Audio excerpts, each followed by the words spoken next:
భూభారతి చట్టానికి సంబంధించి మరిన్ని అప్డేట్స్ మా సీనియర్ కరెస్పాండెంట్ శ్రీనివాస్ గాంధీ భవన్ నుండి అందిస్తారు. శ్రీనివాస్, చెప్పండి, లేటెస్ట్ అప్డేట్స్ ఏ విధంగా ఉన్నాయి, అది రైతులకి ఎంతవరకు ఉపయోగపడేలా ఉన్నాయి?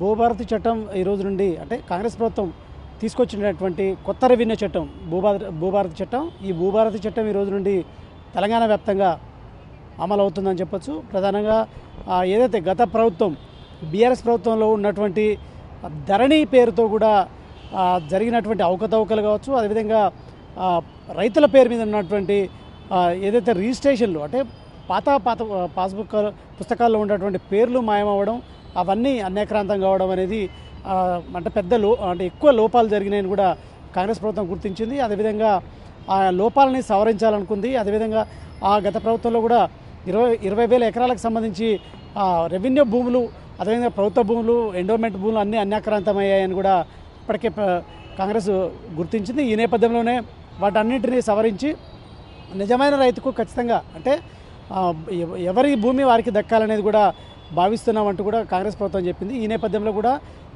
ఏదైతే ఎన్నికల హామీలో ఇచ్చినటువంటి రైతుల సంక్షేమం కోసం పాటుపడతామని చెప్పిన కాంగ్రెస్ ప్రభుత్వం ఆ దిశగా కూడా ఈ రెవెన్యూ చట్టాన్ని అంటే ధరణి పేరుతో గత ప్రభుత్వంలో ఉన్నటువంటి ధరణి పేరుతో ఉన్నటువంటి రెవెన్యూ చట్టాన్ని సమూల మార్పులు చేస్తూ భూభారతిని తీసుకొచ్చింది. ఈ నేపథ్యంలో కూడా ఈ భూభారతిలో మార్పులు చేర్పులు చేస్తూ సీఎం రేవంత్ ప్రభుత్వం ముందడుగు వేసిందని చెప్పాలి. ఈ నేపథ్యంలో కూడా దీనికి సంబంధించి కూడా ఈ రోజు నుండి అంటే అసెంబ్లీలో కూడా తీర్మానం చేయడంతో పాటు అసెంబ్లీలో ఆమోదం చేయడం, చట్టాన్ని తీసుకురావడంతో పాటు ఈ రోజు నుండి సీరియస్గా అంటే ఇన్ని రోజులు అసెంబ్లీలో చట్టం చేసిన తర్వాత అన్ని గ్రామాల్లో కూడా ప్రత్యేకంగా సదస్సులు నిర్వహించారు. అదేవిధంగా రైతులకు అవగాహన కల్పించారు. ఈ అవగాహన కల్పించిన అనంతరం కూడా ఇప్పుడు రెవెన్యూ సదస్సులు అంటే దీనికి సంబంధించి పైలట్ ప్రాజెక్టుగా కొన్ని మండలాలు కూడా తీసుకున్నారు. అదేవిధంగా మొదటి పైలట్ ప్రాజెక్టుగా 4 మండలాలు తీసుకొని 72 గ్రామాల్లో మొత్తం 13,000 దరఖాస్తులు తీసుకున్నారు.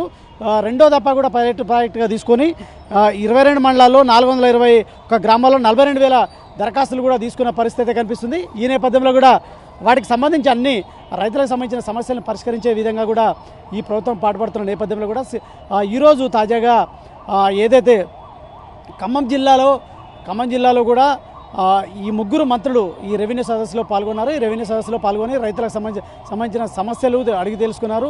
ఇప్పటికే కూడా సీఎం రేవంత్ రెడ్డి దీనికి సంబంధించి మంత్రులతో కూడా సమీక్షా సమావేశాలు నిర్వహించారు. అదేవిధంగా అన్ని జిల్లా కలెక్టర్తో కూడా రివ్యూ మీటింగ్లు ఏర్పాటు చేసి వీటిపై కూడా అవగాహన కల్పించడంతో పాటు దిశానిర్దేశం కూడా చేసి ఈ కొత్త రెవెన్యూ చట్టం ఏదైతే ఉందో భూభారతి, ఆ భూభారతికి సంబంధించి అన్ని అపోహలను తొలగించే విధంగా కూడా అవగాహన కల్పించాలని రైతులకు కూడా ఇప్పటికే ప్రత్యేకంగా అధికారులకు ట్రైనింగ్లు కూడా ఇచ్చారు.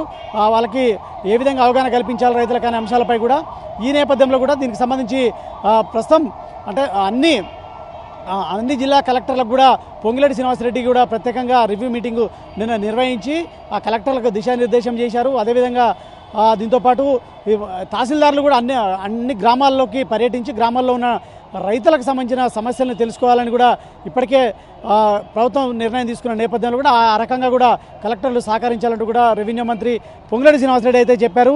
అయితే ఈ నేపథ్యంలో కూడా ఈ ధరణి పేరుతో గత ప్రభుత్వంలో ధరణి పేరుతో కూడా 20,000 ఎకరాలు అన్యాక్రాంతం కావడంతో కూడా అవన్నింటినీ మళ్ళీ రైతులకు దక్కే విధంగా కూడా కాంగ్రెస్ ప్రభుత్వం పాటుపడుతుందని కూడా భావిస్తూ ఈ భూభారతి చట్టాన్ని తీసుకొచ్చింది. భూభారతి చట్టంలో కూడా ఎవరి భూములు వాళ్ళకు దక్కే విధంగా కూడా పాటుపడుతున్నామని చెప్పడంతో పాటు అక్కడ సవరించింది అని చెప్పొచ్చు. ఈ క్రమంలో కూడా ఈ రోజు నుండి ఈ నెల 20 వరకు ఏదైతే ఈ రెవెన్యూ సదస్సులు కూడా నిర్వహించి ఆ రెవెన్యూ సదస్సులో రైతుల నుండి వచ్చినటువంటి ఫిర్యాదులను స్వీకరిస్తారని చెప్పొచ్చు. ఫిర్యాదులు స్వీకరించిన అనంతరం దీనికి సంబంధించిన పూర్తి అవగాహన కూడా రైతులకు కల్పించి అంటే ఏ విధంగా గత ప్రభుత్వంలో ఏ విధంగా ధరణి ఉంది, ఈ ప్రభుత్వంలో కాంగ్రెస్ ప్రభుత్వంలో ఈ భూభారతి చట్టం ఏ విధంగా ఉండబోతుందనే అంశాలైతే రైతులకు పూర్తిగా అవగాహన కల్పిస్తారని చెప్పొచ్చు.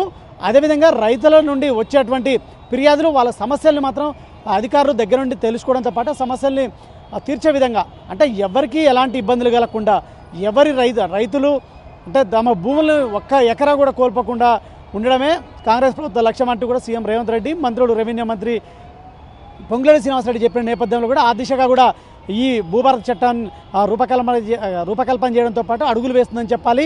ఈ క్రమంలో కూడా మొత్తం గత ప్రభుత్వంలో చెట్లకు పుట్లకు అదేవిధంగా ఇటు రోడ్లకు కూడా ఈ ఏదైతే రైతు భరోసా అందించారు, 1000 కోట్లు దుబారైనాయి. కాబట్టి ఇప్పుడు స్వచ్ఛమైన నిజమైన రైతులకు లబ్ధి చేకూరే విధంగా కూడా ఎవరి భూములు వాళ్ళకి దక్కే విధంగా పాటుపడడంతో పాటు వాళ్ళకి రైతు భరోసా అందించాలనే లక్ష్యమే కూడా సీఎం రేవంత్ రెడ్డి ప్రభుత్వం ముందుకడుగేస్తున్న నేపథ్యంలో కూడా ఈ భూభారతి చట్టంలో సమూల మార్పులు చేసి ఎవరి భూములు వాళ్ళకి దక్కే విధంగా అయితే పాటుపడుతుందని చెప్పాలి. ఈ క్రమంలో కూడా ఈ రోజు నుండి ఈ నెల 20 వరకు అయితే ఈ భూభారతి చట్టానికి సంబంధించిన సదస్సులు నిర్వహించి అందరూ ప్రభుత్వ అధికారులు కలెక్టర్లు అందరూ ఈ పాల్గొనే విధంగా కూడా ఇప్పటికే ఏదైతే రూపకల్పన చేశారో ఆదేశాలు కూడా జారీ చేశారు.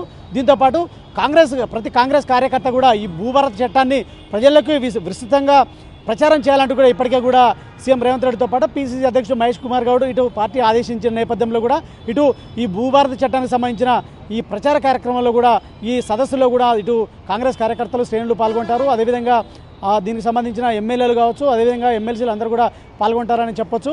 ఈ క్రమంలో ప్రతిష్టాత్మకంగా ఈ భూభారతి చట్టాన్ని కాంగ్రెస్ ప్రభుత్వం తీసుకుందని చెప్పొచ్చు. తేజస్విని. Thank you Srinivas.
తెలంగాణ ఆవిర్భావం జూన్ 2 రోజున భూభారతి చట్టం అమల్లోకి వచ్చింది.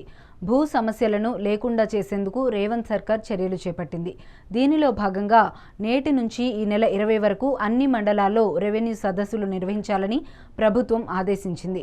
ప్రజల మౌలిక అవసరాల్లో ఒకటైన భూమి సంబంధిత సమస్యలు, ధరణి వ్యవస్థలో తలెత్తిన సమస్యలను పరిష్కరించేందుకు, రైతులకు దగ్గరగానే సేవలు అందించేందుకు తెలంగాణ కాంగ్రెస్ సర్కార్ భూభారతి చట్టాన్ని రూపొందించింది. నేటి నుంచి రాష్ట్ర వ్యాప్తంగా అమల్లోకి తీసుకొచ్చింది.